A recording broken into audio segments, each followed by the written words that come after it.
Primera de Timoteo, capítulo 3, y leamos juntos los versículos 14 y 15.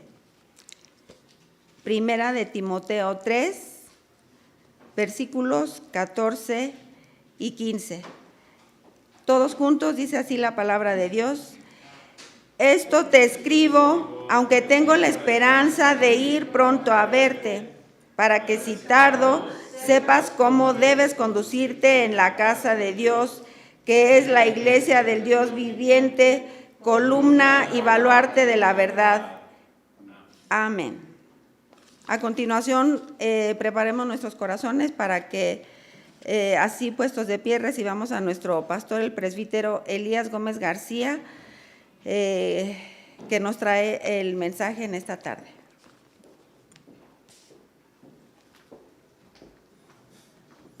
Vamos a orar, hermanos. Padre, nos ponemos en tus manos preciosas en esta tarde.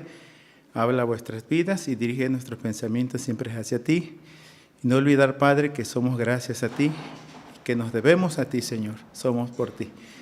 Así que, Padre, a partir de este tiempo, de estas reflexiones que hemos de tener a la luz de tu palabra, deseamos, Padre, afirmar y confirmar tu obra en nosotros, la identidad tuya que nos ha dado por gracia, y tu palabra, Padre, nos afirme cada vez en la verdad presente. Ayuda, pues, a nuestras vidas en este tiempo también, Padre, donde la verdad, una vez más, sigue siendo debatida, sigue siendo desafiada. Pero, Padre, leeremos a la luz de tu palabra que la iglesia como tal es columna y baluarte de la verdad. Bendito sea tu nombre. Habla vuestras vidas. Y gracias por quienes ya nos dan la oportunidad de estar aquí y quienes han de ver escuchar y ver este tiempo de adoración y de alabanza y de edificación. Padre, redunde para que seas tú honrado y glorificado. Aquí estamos, en el nombre de Jesús. Amén. Gracias. Tomen sus lugares, hermanos, y el día de hoy, pues continuamos, hermanos, con esta labor, ¿verdad?, de concientizar la realidad de quiénes somos en el Señor, la gracia del Señor en cada uno de nosotros. Y vamos a ubicarnos ahí en ese texto, hermanos, que acabamos de leer, que es la primera carta a Timoteo, capítulo número 3. Y se comprenden esos dos versos, hermanos, aunque también se refuerza con el verso número 16. En realidad, esta es una manera de tener un entendimiento de lo que es la iglesia. Y en el contexto de nuestra tradición, hermanos, religiosa, o nuestra tradición reformada, ¿verdad?, consideramos que la iglesia ha estado y ha prevalecido a pesar de los desafíos, los retos que ha tenido durante su caminar, ¿verdad? Sabemos que la iglesia como tal viene desde el Antiguo Testamento, pues Dios formó desde allí a la iglesia, la llamó desde Abraham, hermanos, podemos entender, ¿verdad?, que Dios llama y sería multiplicada y alcanzaría a los gentiles o a las multitudes como tal, ¿verdad? Ha sido desafiada la iglesia y hoy, hermanos, abordar un poquito sobre esta idea que presenta la palabra, ¿verdad?, la iglesia de Dios. Sí, ese es el tema con el cual queremos partir y que da razón de ser, hermanos, a muchos de los movimientos que se han dado a favor de esta institución divina como es la iglesia. La reforma, hermanos, se dio en ese contexto, en el contexto de purificar sobre todo a la iglesia. Una de las intenciones básicas que se tenía, hermanos, en la Reforma Protestante o previa a la Reforma Protestante es volverla a los inicios, a cómo era la iglesia primitiva. Muchas cosas ya habían cambiado, ya no se estaban dando como era, ¿verdad? Muchos hablaban del reino de Dios y otros hablaban del reino de Dios en manos de los hombres. A ese grado, hermanos, porque pues ya no había una libertad como tal, una transparencia como tal. Es ahí, hermanos, donde la iglesia de Dios ha prevalecido en el transcurso de los años y de los siglos. Y como tal, la iglesia de Dios, hermanos, quiero partir con parte de las notas que podemos tener ahí en cuanto a las editoriales que estaremos trabajando, ¿verdad? Bajo esta frase que es en latín, ¿verdad? Post tenebras lux, ¿sí? Post tenebras lux, que es después de las tinieblas, la luz. Después de las tinieblas, la luz. ¿Qué se dice de esta frase? Esta inscripción se ostentaba en los portales de las ciudades que se habían beneficiado de las edificantes efectos espirituales de la Reforma, en este caso la Reforma protestante. Las verdades bíblicas fundamentales que volvieron a brillar e impulsar a los reformadores hacia un retorno al corazón del mismo Evangelio. Se sintetizaron en lo que se le llaman los principios de la Reforma. Estos principios fueron expresados en 5 lemas latinos: sola scriptura, sola gratia, sola fide, solo Christus y soli Deo gloria. Las 5 columnas del pensamiento protestante reformado se resumen en estas 5 declaraciones. De esta manera, hermanos, pues tenemos los pensamientos centrales. Y como vamos a ver aquí, quienes defendieron, se pararon en la brecha, hermanos, en este caso fueron algunos personajes de los cuales se citará, hermanos, en su momento, en pro de la verdad, de lo que verdaderamente debe ser y lo que Dios quiso y ha querido que sea la iglesia, hermano. Y ahora nos situamos en este texto bíblico que es 1 Timoteo 3. Y bueno, desde aquí, hermanos, se está escribiendo Pablo a Timoteo, como podemos leer desde el capítulo número 1, Pablo a su hijo Timoteo, ¿verdad? Es la dedicatoria que hay de por medio, Pablo, Silvano y Timoteo a la iglesia. Pablo, apóstol de Jesucristo, por mandato de Dios nuestro Salvador y del Señor Jesucristo, nuestra esperanza. Escribe a Timoteo, verdadero hijo en la fe, y le desea, dice, gracia, misericordia y paz de Dios nuestro Padre y de Cristo Jesús nuestro Señor, hermanos. Y una vez más, como podemos leerlo ahí en la palabra, en ese verso número 14, el texto de la Escritura dice, ¿verdad? Esto te escribo, es decir, hablando Pablo, aunque tengo la esperanza de ir pronto a verte. ¿Sí? Esto te escribo, aunque tengo la esperanza pronto a verte. Esta nota, hermanos, ha sido una nota por demás interesante, por 2 cosas. La primera, se afirma, hermanos, que ahí está el propósito de la carta. ¿Sí? Por esa causa te escribo. Allí Pablo nos va a decir por qué escribe 1 de Timoteo. Pero otros se han atrevido a decir, hermanos, que en este caso Pablo está ocupado en lo que es la iglesia. Y su preocupación, vamos a decirle así, hermanos, es por el futuro de esta. Él teme que su retraso ponga en juego, ¿verdad?, el futuro de la iglesia. Así alguien se atrevió a expresar. ¿Por qué, hermanos? Porque si Timoteo no se pone en la brecha, no hace y no defiende lo que un día Pablo sembró a través del Evangelio, hay muchas cosas, hermanos, que pueden ser afectadas. Es decir, la iglesia de Éfeso y sus alrededores, porque Éfeso se había convertido como una capital, una catedral de muchas otras iglesias allí, hermanos. Es como la iglesia central de la región. Y es aquí donde podemos ver que Pablo visitará a Timoteo en Éfeso. Y le tiene que escribir, hermanos, porque tiene que instruirle en primer lugar, ¿verdad?, cómo debe conducirse en la iglesia, pero también cómo debe de conducirse en la vida misma. ¿Sí? Recuerden que en el capítulo 4 le va a decir que sea ejemplo de los creyentes como tal, hermanos. Entonces, la actuación de Pablo aquí, hermanos, es de un siervo. Es un siervo, hermanos, que tiene claro qué es la iglesia y por qué está la iglesia y para qué es la iglesia. Pero también es alguien que está instruyendo y sobre todo formando. ¿Por qué? Porque el concepto que se posea de iglesia es trascendente, importante para el servicio y para el desarrollo, para el desempeño que se tendrá en la misma. ¿Sí? Si Timoteo no logra dimensionar qué es la iglesia, hermanos, pueda que no le dé la relevancia, la trascendencia y la importancia que se requiere.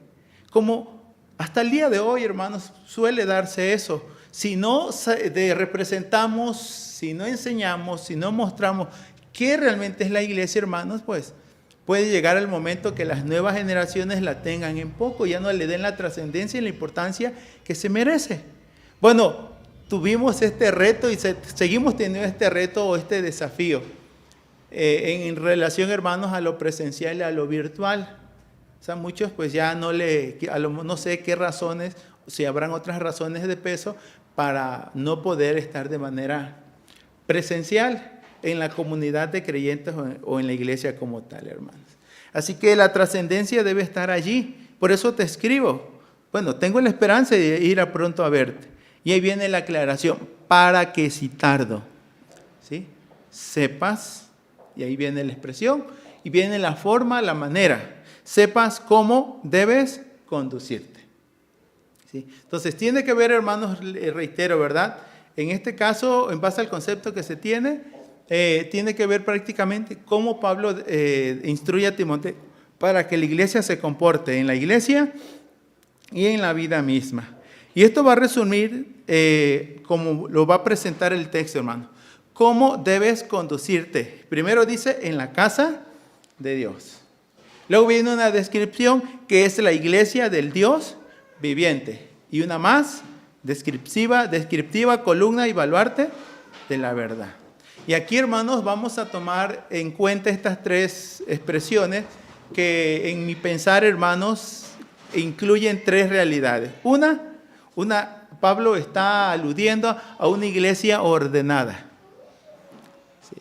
Estará aludiendo a una iglesia como morada, o la iglesia una morada. Y la tercera, hermanos, una iglesia responsabilizada. ¿Sí? Una iglesia ordenada, para que sepas cómo debes conducirte en la casa de Dios. Podemos decir que esto podría simplemente como reducirse, hermanos, a estar aquí en el templo. Pero esto tiene que ver más allá de las cuatro paredes del templo. El término casa puede aludir tanto a la habitación como puede aludir también a quienes la integran, es decir, a la familia. De antemano, quienes trabajan el texto ponen atención en el término casa, que viene del término griego oikos, ¿sí?, que tiene que ver con la familia que habita en una morada, en una casa prácticamente. Porque no aludimos a la casa, sí, al edificio, pero mayormente a quienes lo habitan. Y aquí viene la expresión, hermanos, una iglesia ordenada. Porque aquí esta palabra tiene que verse en un concepto o tiene su connotación en cuanto a mayordomía. Y esta mayordomía, hermanos, es que Timoteo no se crea señor, sino entienda que es un mayordomo. El señorío no lo tendrá el pastor, los líderes como tal. El señorío de la iglesia lo sigue teniendo Dios. Y este orden parte de allí, por la manera que va a empezar. Es la casa de Dios, es la iglesia de Dios y se trata de la verdad de Dios. ¿Sí? Porque de verdad, recordemos a las cartas de Juan, específicamente tercera de Juan, verso... se habla ahí de Diótrefes. En el 10 se habla de Demetrio y en los versículos anteriores de Diótrefes. Diótrefes, hermanos, llegó a sentirse un amo casi dentro de la iglesia. Así que disponía como él quería y ni aún a Juan quería escuchar, hermanos. ¿Sí? Si usted recuerda este relato, ya lo hemos mencionado, no lo hemos tratado a cabalidad, pero sí, hermanos, viene la expresión allí. ¿Sí? Cuando se habla de este personaje bíblico, tercera de Juan, a ver, el 9, gracias. Yo he escrito a la iglesia y una vez más dice, pero Diótrefes, al cual le gusta tener el primer lugar entre ellos, no nos recibe.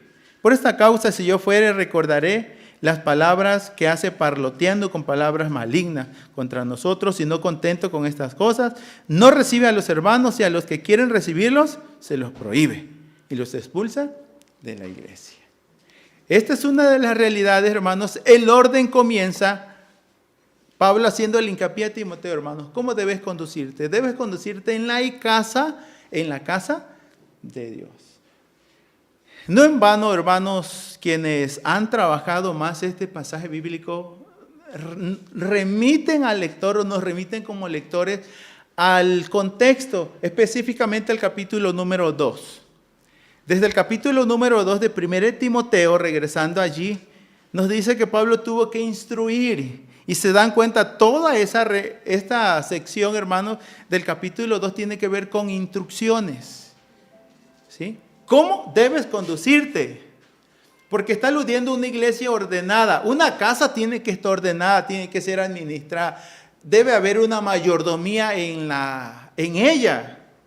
Instruye sobre la oración, instruye sobre la adoración desde el verso 8. ¿Sí? Pero luego también instruye, hermanos, en cuanto a la elección y quienes deben de presidir y dirigir en el Señor. Esto va a comprender ya el capítulo número 3, que hablará tanto de los obispos como hablará también de los diáconos, hermanos. Y después de hablar de ellos, te indica verdaderamente, hermanos, que sí, como iglesia tenemos que aprender a ordenarnos. Sé que no nos parece mucho, ¿sí? Pero por eso te escribo, le dice Pablo a Timoteo, para que sepas. No quiero que tu desorden se deba a la ignorancia. Y si hay desorden será por desobediencia, que sea por desobediencia, pero no por ignorancia. Necesito que seas consciente de lo que estás y ante qué estás. ¿Sí? Lo primero, por lo tanto, hermanos, en esta expresión bíblica, es que la iglesia de Dios como tal tiene que ver, hermanos, en el aspecto, tiene que ver con el orden. La iglesia como una iglesia ordenada, para que sepas cómo debes conducirte en la casa de Dios. Ahora, esto tiene trascendencia porque no solo ver a la iglesia, una iglesia ordenada, también entender a la iglesia, hermanos, como una morada. ¿Sí? La iglesia como morada.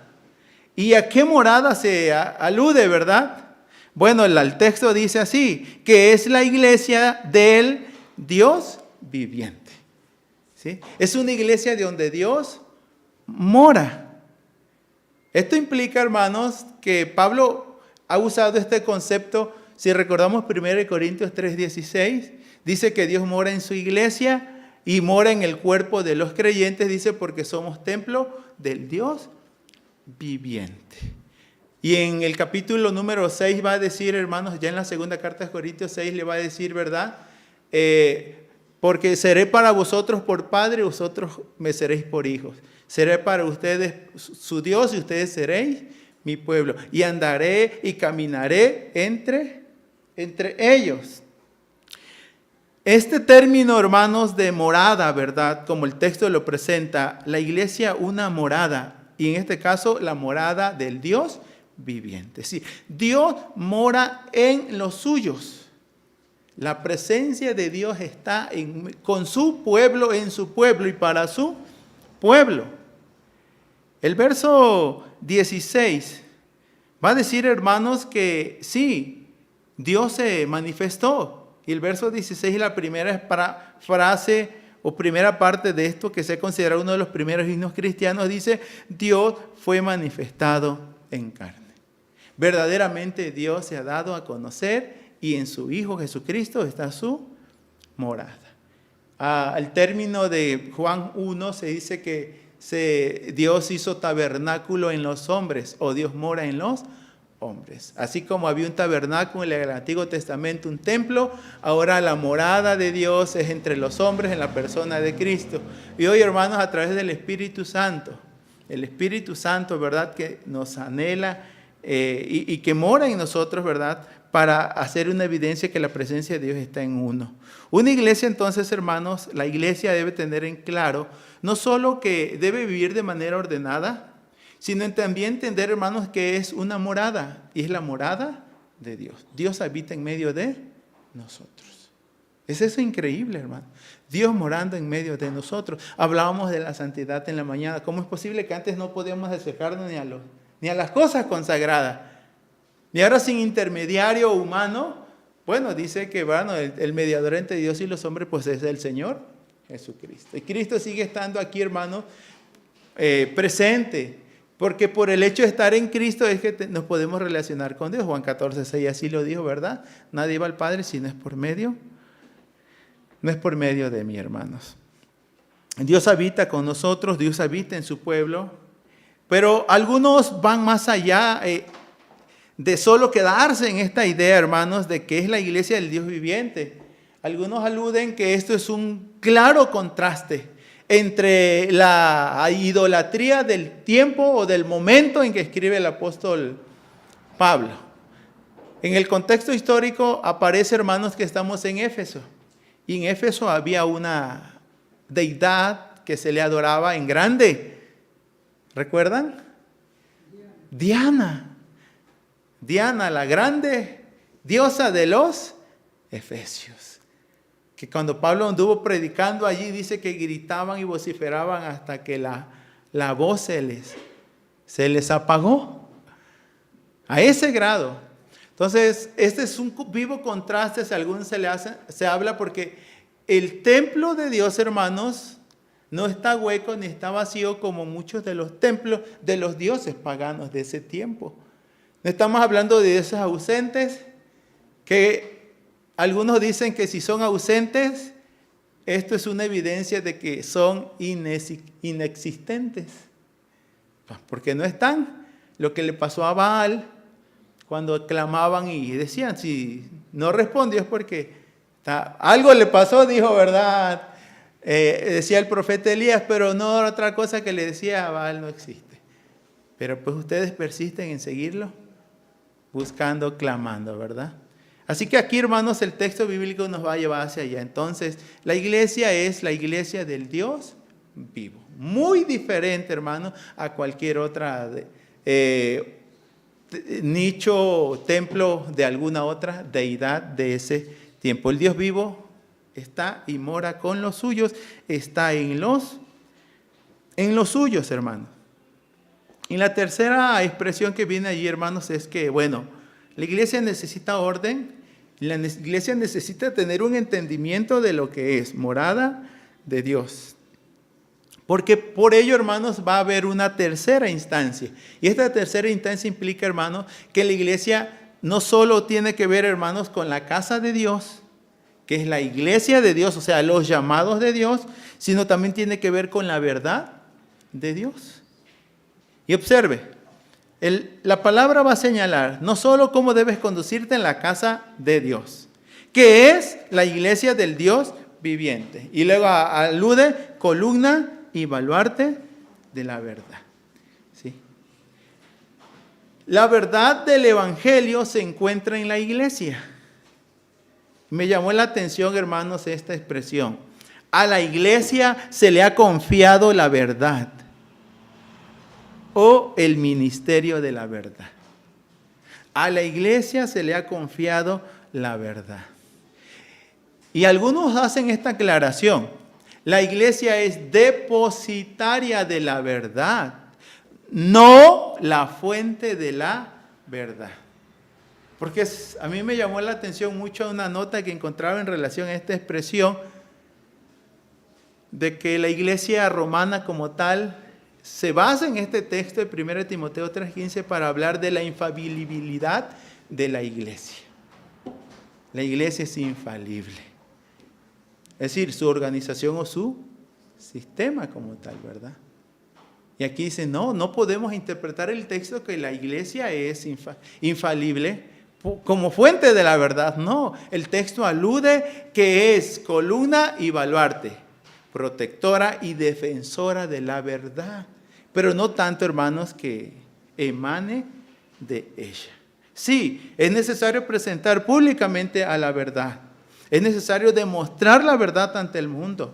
Pero la verdad del evangelio, hermanos, es depositada en la iglesia. Y es ahí donde el texto dice columna y baluarte. La iglesia está para proteger, pero también para defender la verdad.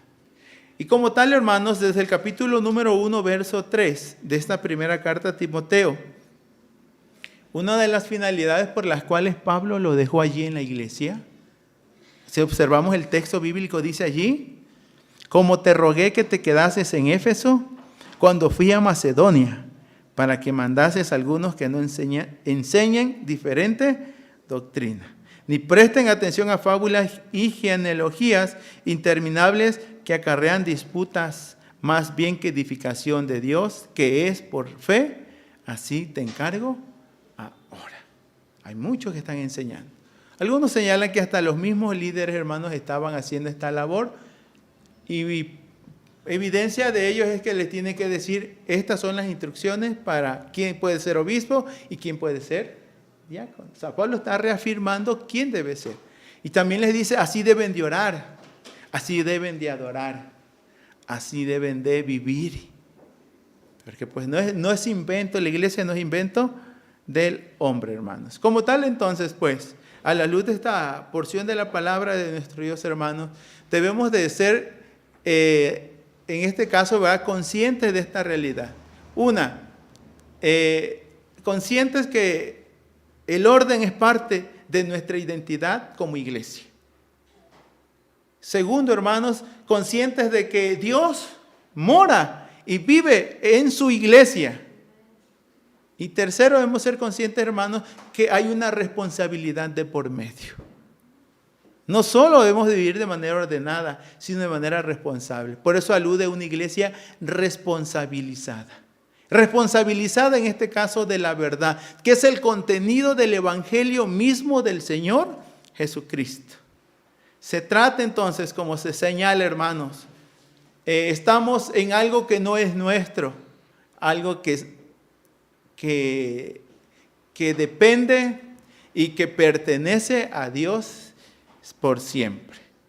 Los tres términos que engloban esta presentación de lo que es la iglesia de Dios, hermanos, son estas tres expresiones. La iglesia es la casa de Dios. La iglesia es la iglesia de Dios como tal. Y ahí la iglesia, hermanos, allí está la verdad de Dios. La casa de Dios, la iglesia de Dios y la verdad de Dios. Esto lleva hacia una identidad. Para cada uno de los creyentes, hermanos, este texto de la Biblia nos está diciendo lo siguiente. Somos la familia de Dios. ¿Sí? Somos la familia de Dios. Somos hermanos, por eso el término va a emplearse mucho aquí, amados hermanos o hermanos. Lo segundo, hermanos, que va a enfatizar esta realidad, la segunda realidad es que somos los llamados de Dios. Si somos una asamblea, pero no una asamblea de sindicato o algo por el estilo. Porque aquí, hermanos, llamados es llamado desde fuera. Dios nos llama de fuera para pertenecer. Por eso se les llama el término que se usaba como oikos, casa, familia. Ahora el término aquí se usa eclesía, que tiene que ver con los llamados de Dios. Los llamados a pertenecerle a Dios y ser el pueblo de Dios. O sea, Dios nos llamó de las tinieblas a su luz admirable. Dios nos dice que Dios nos llamó de muerte a vida. No éramos pueblo, ahora somos pueblo de Dios. No habíamos alcanzado misericordia, ahora habéis alcanzado misericordia. Antes andábamos extraviados como ovejas sin pastor, mas ahora habéis vuelto al obispo de vuestras almas. A ese grado, hermanos. Y la tercera realidad que nos va a hablar el texto, entonces, no solo somos la familia de Dios, somos los llamados de Dios, pero también nos constituyen los mayordomos de Dios. Debemos proteger y debemos defender la verdad que es en Cristo Jesús. Los mayordomos de Dios. ¿Sí? Así que el solo hablar, hermanos, tiene que ser un hablar la verdad. ¿Sí? Un hablar recto, justo, real. No inventar ni nada por el estilo, ¿verdad? De esta manera, entonces, podemos tomar en cuenta, hermanos, que al llegar a esta primera carta a Timoteo, que va a ampliar mucho acerca de ello, les va a hablar de realidades, hermanos. Habrán muchos que no obedecerán a la verdad. No se conducirán por lo que Dios quiere y demanda para con ellos. Y bueno, la carta va a proseguir, hermanos, a hablar acerca de los deberes hacia los demás, pero también nos va a hablar, hermanos, de la importancia de vivir con piedad y con contentamiento. En este contexto, hermanos, aludía al inicio, ¿verdad?, a esta expresión, pox tenebras lux. Después de las tinieblas, la luz. Sabemos bien, hermanos, que Pablo se ocupó en su momento de que Timoteo se parara firme en la brecha. Que Timoteo, hermanos, entendiera quién era y para qué estaba. Y sobre todas las cosas, hermanos, que solamente era un instrumento, un mayordomo de lo de Dios, pero que también debería responsabilizarse de ello. A ese grado, pues sabemos, hermanos, que mucho con el paso del siglo I, el siglo II, la iglesia empieza a esparcirse, a dispersarse, hermanos, en diferentes lugares. Y fue cayendo, hermanos, en muchos desusos cristianos. La iglesia se oficializa en Roma, se constituye en la iglesia, el cristianismo como iglesia o religión oficial. Y ahí, hermanos, todos entraban, todos eran cristianos. Y hasta el día de hoy la gente dice, soy cristiano, solo de nombre, ¿verdad? En ese aspecto. Pero a eso se cayó, se fue desvirtuando. Y por lo tanto, hermanos, la iglesia se fue deformando. Al grado que las tinieblas empezaron a imperar. Y como tal, ¿verdad? La luz tuvo que resplandecer en medio de las tinieblas una vez más. Y es por ello que durante estos temas, hermanos, que estaremos abordando durante los domingos posteriores, estaremos pensando en aquellas columnas que se consideran columnas del pensamiento protestante reformado. ¿Sí? Columnas del pensamiento protestante reformado. A saber, reiteraremos, hermanos, las 5 solas, que son 5 frases en latín que se emergieron durante la Reforma Protestante del siglo XVI, resumieron las creencias teológicas básicas de los reformadores en contraposición a las enseñanzas de la Iglesia Católica Romana de aquellos días. Para poner en claro lo siguiente, que partiendo de la Reforma, hermanos, sabemos que en el Antiguo Testamento los profetas hicieron esta labor. Denunciar el pecado del pueblo, llamar al arrepentimiento al pueblo, buscar la reconciliación del pueblo para con su Dios, porque de lo contrario los juicios de Dios vendrían sobre la nación. El profeta Juan, hermanos, Juan el Bautista como tal, ¿verdad? Una voz en el desierto, volvió a hacer llamar, hermanos, después de 400 años de silencio, una vez más quiso llamar al pueblo para que se volviesen al Señor. Los apóstoles hacen esa labor a dispersar la palabra del Señor. Pero al llegarse el momento, hermanos, la iglesia tuvo que una vez más hacerse todo el esfuerzo para que volviese a las Escrituras, a la verdad bíblica. Y es por ello que en la Reforma se considera que el clamor central de este, hermano, fue la salvación por gracia, no por obras, porque llegó a creerse que por medio de las obras el hombre podía ser salvo, por lo que hacía, no tanto por lo que creía. Bastara con obrar y con actuar para ser salvo. Que la doctrina, hermanos, de que la Biblia es por sí sola, se constituyó la autoridad suprema. No los edictos, hermanos, del magistrado civil, del clero como tal, ¿verdad?, que se consideraban dueños de la verdad. Ahora es la Biblia que se erige nuevamente como una autoridad suprema. De igual manera que la justificación es solamente por la fe. La justificación es por gracia solamente, a través de fe, solamente por Cristo, solamente. Otro principio, hermanos, o columna que se levantó en la Reforma es que hizo un llamado a la iglesia a regresar a la fe en Cristo como único mediador entre Dios y el hombre. No los santos, ¿sí?, sino Cristo. Y que la Reforma recuperó la enseñanza bíblica de la soberanía de Dios sobre todos los aspectos de la vida del creyente. Toda la vida deberá ser vivida para la gloria de Dios, hermanos.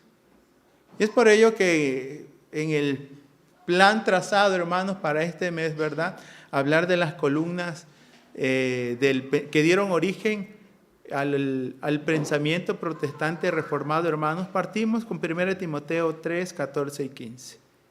Seguimos hablando de la misma iglesia, la casa de Dios, la iglesia de Dios, columna y baluarte de la verdad.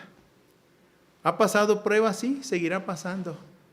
Pues no sé, hermanos, cuánto de verdad nos podamos verdaderamente afirmar después de esta pandemia.